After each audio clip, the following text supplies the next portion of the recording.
Muling iginit ni Pastor Apollo C. Quiboloy na mahalaga ang panawagang manual recount ng resulta ng halalan.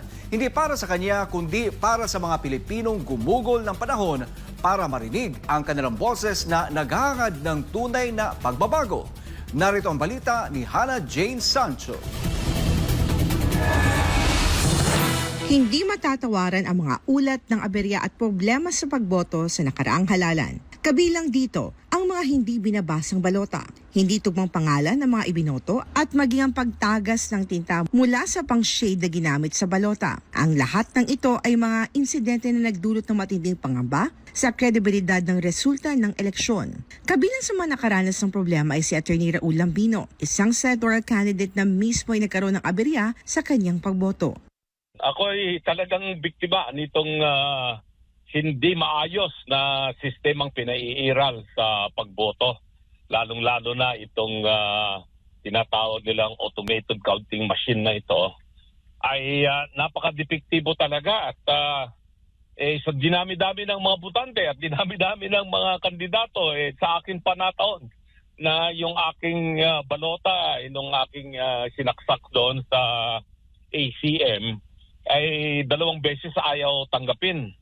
Sa kabila ng paulit-ulit ng pagsubok ng ipasok ito ng mismong Board of Election Inspector, lumabas na blanco ang resibo na patunay ng problema sa sistema. Dahil dito, muling hinimok ni Pastor Apollo C. Quiboloy ang COMELEC na gamitin ang motu proprio powers nito para magsagawa ng manual recount of votes. Naniniwala si Pastor Apollo na anumang duda sa resulta ng halalan ay nararapat lamang linawin upang maitaguyod ang integridad ng proseso at maibalik ang tiwala ng mamamayan sa sistema ng elektoral. Ang proposal na nga natin, specified places lang, maski 10. 10 places specified, 5 cities, 5 probinsya. Ayun? Oo. Yan. Pero tayo ang pipili, hindi ang COMELEC. Tayo ang pipili. Para, klaro, may transparency talaga. Yun lang ang hingi ni Pastor. Transparency.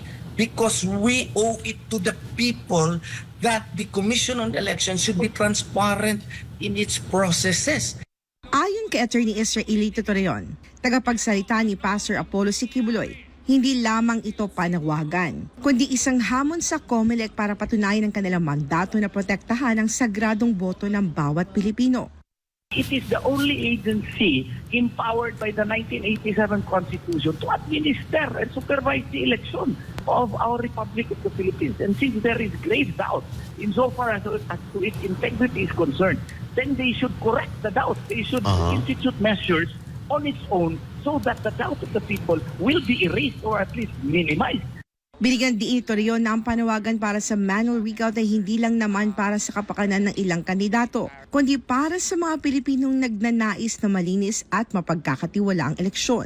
Anya, ang anumang pagdududa sa resulta ng botohan ay posibleng makaapekto sa tiwala ng mga tao sa susunod pang halalan sa 2028 at kinakailangan umaksyon ng COMELEC para maibalik ang kumpiyansa ng publiko. That would really have an impact insofar as the credibility of the next elections that will be conducted, specifically the 2028 elections. And we are hoping and praying really that the Commission on Elections will do something about this. Ang boto ng bawat Pilipino ay sagrado. Ito'y simbolo para sa mas maayos na kinabukasan kaya't anumang pagdududa ng pandaraya o pagkasayang ng kanilang boto ay hindi maaaring ipagkiwit palikat. Ayon kay Pastor Apollo C. Quiboloy, ang panawagan para sa manual recount ay isang paninindigan na dapat maging malinaw at tapat ang bawat bilang para maibalik ang tiwala ng mamamayan sa halalan.